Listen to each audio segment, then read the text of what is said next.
Hello दोस्तों, तो स्वागत है आपका हमारे यूट्यूब चैनल पर। दोस्तों आज देखिए, मैं जो है क्लास 12th का जो है पेपर लाया हूँ। क्वेश्चन पेपर है पिछले वर्ष का।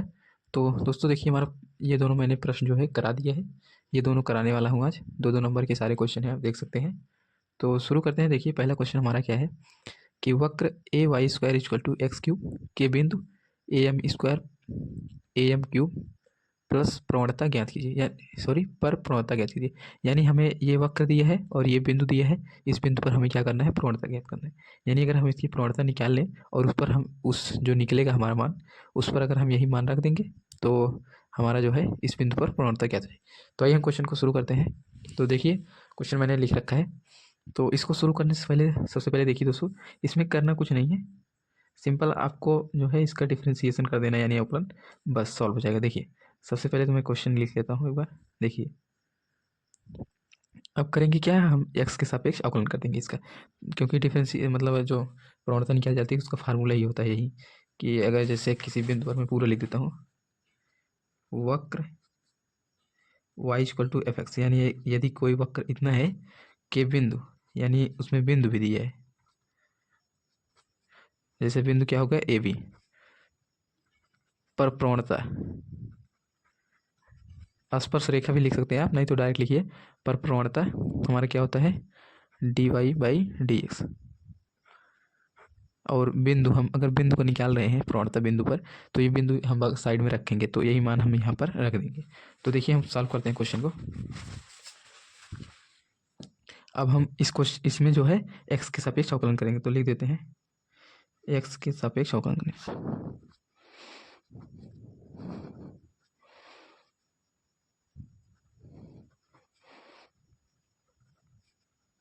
यक्स के सापेक्ष अवकलन करने पर, तो यक्स के सापेक्ष अवकलन करेंगे तो हमारा ए पहले से ही रहेगा, क्योंकि ए एक अचर पद है। और इसका जब हम करेंगे तो 2y और D Y by D X ये हो जाएगा, और इधर हो जाएगा 3x²। अब क्या करेंगे, हम डी वाई को इधर ही रखेंगे, बाकी सारा मान उस साइड कर देंगे ए एक्स से।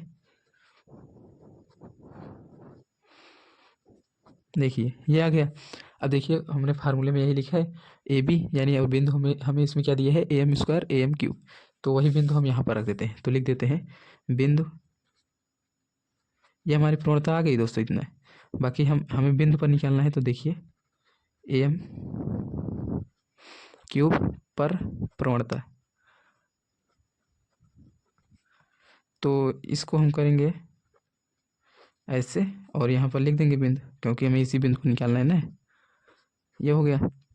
अब इसको ऐसे ही रखते हैं और यहाँ पर मान रखेंगे, तो एक्स की जगह पर ये वाला, यानी ए एम स्क्वायर का होल स्क्वायर, फिर बटे वाई की जगह पर ए एम क्यूब।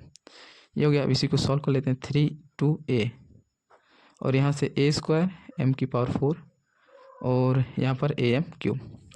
अब जो कट रहा है काट देंगे, बाकी जो बचेगा रख देंगे। देखिए यहाँ से ए को अंदर गुणा करेंगे तो ए स्क्वायर हो जाएगा, तो ए स्क्वायर कट जाएगा, और यहाँ से एम क्यूब कट जाएगा, तो बचेगा 1। तो यहाँ पर आ जाएगा 3/2 एम, क्योंकि यहाँ से 3 एम कट गए। तो फाइनली यही हमारा आंसर आ गया। देखिए ये हो गया हमारा फाइनली आंसर, यही हमारी प्रवणता है। तो ये क्वेश्चन तो दोस्तों सॉल्व हो गया। दूसरा क्वेश्चन सॉल्व करते हैं। मैं पहले क्वेश्चन को लिख देता हूँ यहाँ पर। देखिए दोस्तों मैंने क्वेश्चन को लिख दिया है। आई होप ऊपर वाला क्वेश्चन जो है समझ में आया होगा। तो नीचे वाला हम सॉल्व करते हैं। तो देखिए दोस्तों नीचे वाला कैसे हम सॉल्व करेंगे। नीचे वाला सॉल्व करने के लिए सबसे पहले यह क्वेश्चन दोस्तों ध्यान रखिए, ये 3D का है शायद। तो इसे सॉल्व करने के लिए हमें सबसे पहले हम करेंगे क्या, कि माना हमारा ए कितना दिया है, ए हमारा 2 3 4 दिया है, और बी कितना दिया है, इतना है, और सी हमारा कितना दिया है, 5 8 और 7। ये हो गया। तो अब हम इनका जो है क्या निकालेंगे, दिक् अनुपात। तो इसलिए ए बी का दिक् अनुपात, ए बी के दिक् अनुपात। अब हम इनका दिक् अनुपात निकालेंगे। मैं इसका इस सोल्यूशन मतलब इस क्वेश्चन का सोल्यूशन 2 तरीके से बताऊंगा, आपको जो अच्छा लगे आप लगा सकते हैं। अगर आपके पास मतलब टाइम है और आपको ये क्वेश्चन इस तरीके से याद है तो आप यही तरीके यूज कीजिए, नहीं तो आप दूसरा तरीका जो है यूज कर सकते हैं, अगर लास्ट टाइम बचा है तो। देखिए अब करेंगे क्या, तो ए बी का हम दिक् अनुपात निकालेंगे, क्या हो जाएगा, ए बी यानी बी माइनस ए, तो हम जो है बी वाले का ए से माइनस करके वही रखेंगे। तो -1 है तो -1 रख देंगे, -2 है तो -2, इसको कोष्टक में यहाँ कामा, फिर क्या करेंगे -2 और यहाँ पर -3, फिर कामा लगा देंगे, फिर 1 और -4। क्योंकि देखिए दोस्तों मैं भी बताता हूँ आपको, ये ए बी मतलब बी माइनस ए, इसी के अनुसार दिक अनुपात निकलता है। तो बी वाला जो भी दिया है पॉइंट, उसमें से हम ए वाले पॉइंट को घटा देंगे जो जो मान है, जैसे XYZ मान ले तो अब इसको करते हैं, -1 -2 कितना हो जाएगा -3, और यहाँ पर -5 और यहाँ पर -3, ये हो गया हमारा ए बी के दिक अनुपात। इसी तरह हम क्या करेंगे, बी सी का दिक अनुपात निकालेंगे। तो लिख देते हैं बी सी के दिक अनुपात, यहाँ लिखते हैं बी सी के दिक अनुपात।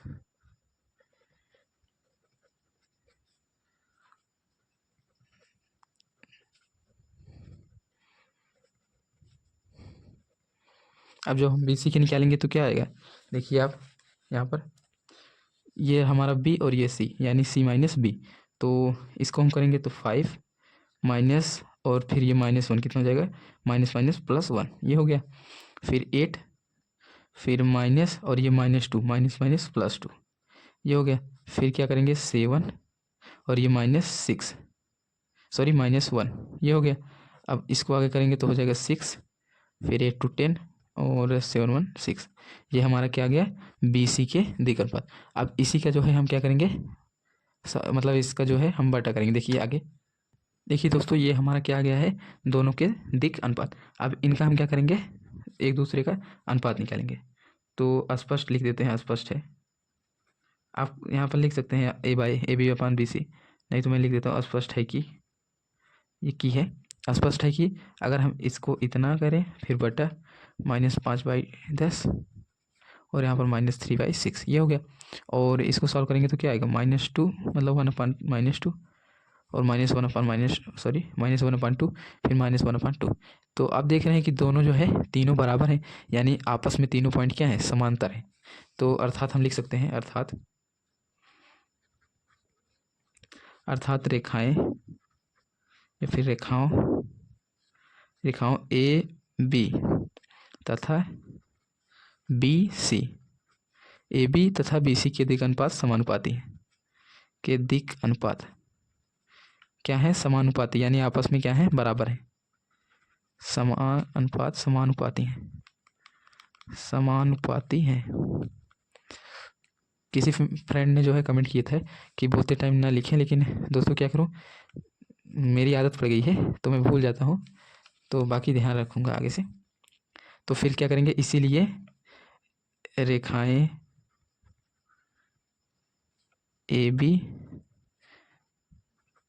तथा बी सी समांतर है, यानी जब ये समानुपाती हैं आपस में तो क्या हो जाएगा, समांतर है। आप क्लास 10th में ही पढ़े होंगे कि जब मतलब A1/A2 = B1/B2 = C1/C2 होता था तो क्या होता था, समांतर होता था। तो उसी तरह ये भी है।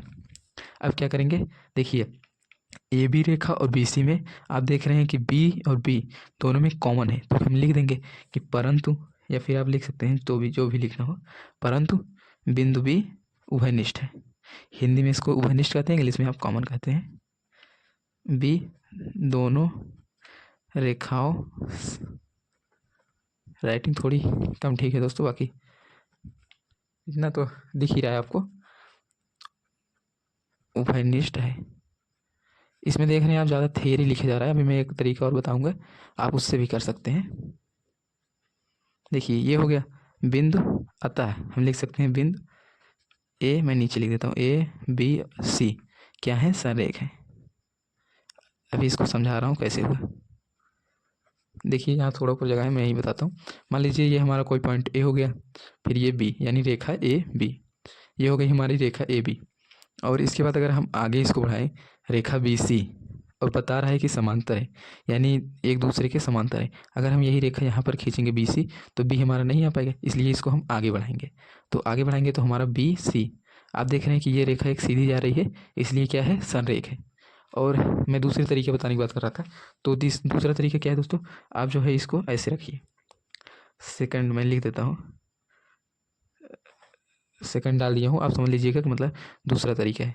तो हमारा क्या क्या पॉइंट था, 2 3 नहीं था, यहाँ पर दूसरा कोई पॉइंट है, रुकिए देखता हूँ भी क्वेश्चन में क्या है। देखिए हमारा क्या था, यही था 2 ही 3 सही दिख रहा था, 2 3 और 4। ये एक पॉइंट हो गई पहला। और फिर दूसरा पॉइंट क्या है दोस्तों, दूसरा पॉइंट है -1 और -2 और फिर 1, और इसका 5 8 और यहाँ पर 7 ये हो गया। अब क्या करेंगे, अब इसका हम विस्तार कर देंगे। तो 2 ये हो गया, इसके सापेक्ष तो -14 और ये -8 इतना हो गया। फिर -3 ये गया, -7 और -5 +4 और इसके बाद -8 और यहाँ पर माइनस माइनस +10 ये हो गया। अब इसको सॉल्व करेंगे नीचे, तो -14 और -8 कितना हो जाएगा 22, और -22 का 2 में मल्टीप्लाई करेंगे तो -44। फिर माइनस माइनस माइनस प्लस, अंदर माइनस आ गया, और माइनस माइनस प्लस 12 हो गया। और यहाँ पर 12 हुआ है तो 12 3 से कितना होता है 36, यानी बारते हैं 36, और यहाँ से 2 बचा, 4 2 से 8। अब इसको ऐड करेंगे तो -14 और यहाँ पर +14, दोनों कट जाएंगे तो 0 आ गया। तो हमारा देख रहे हैं ये क्या आ गया 0, इसलिए क्या है आपस में संरेख है। तो आप इसका भी यूज कर सकते हैं अगर आप जल्दी में हैं तो, नहीं तो आप क्लास 12th में हैं तो आपको यही जो है थियरी यूज करना पड़ेगा, क्योंकि आप 12th में पहुँच गए, ये 10th का है। तो आई हो दोस्तों वीडियो पसंद आया होगा और आपको क्वेश्चन का सलूशन भी समझ में आ गया होगा। कोई डाउट हो तो कमेंट कीजिएगा। बाकी मिलते हैं किसी नेक्स्ट वीडियो में। चैनल पर नए हैं तो चैनल को सब्सक्राइब जरूर करें। आपको मतलब क्वेश्चन का अगर कोई भी क्वेश्चन का सलूशन चाहिए तो आप क्वेश्चन वो जो है कमेंट बॉक्स में पिन कर दीजिएगा, मैं उसका सलूशन प्रोवाइड कर दूँगा।